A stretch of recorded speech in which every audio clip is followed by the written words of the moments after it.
Ayan po, muling magandang hapon. Andito po tayo ngayon sa Makiling. Ano po? Sa Mount Makiling. Sa talon po ng Mount Makiling. Kung mapapansin po natin, ang talong ito ay sobra po ang taas nito.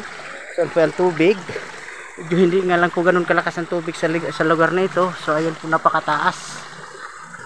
Yan po ang itsura nitong talon po ng Makiling. Yan, napakataas po niyan.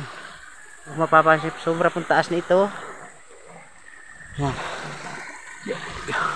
Ganun yan po, ganun po yan. Yan po ay mga bato bangin po siya, paikot. So yan. Mapapansin po natin, ito pong talon na ito, wala po siyang naipong tubig dito. Wala po siya ditong as in pwedeng liguan na tubig na naipon, kasi ito po ay talon na ang binagsakan po ay mga bato lamang. Yan. Yan po yung taas niyan. Yun po yung tubig sa taas na dumadaloy pabagsak po dito sa babag nito. At ang binagsakan po niyan ay malalaki din pong bato. Kaya kung mapapansin po natin, wala po siyang pwedeng pag-swimmingan dito po sa area ito. So ito po yung likod.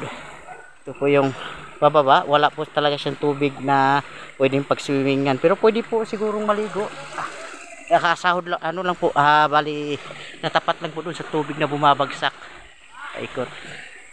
So yan po yung ating ang ating pong paligid. Ayun naman po yung ang mga kabataan pong naliligo dito. Ayan, mga naliligo po dito sa Mount Makiling. So napakalamig po sa area na ito. Walang init, walang ingay. Sobrang sarap po sa pakiramdam sa paligid na ito.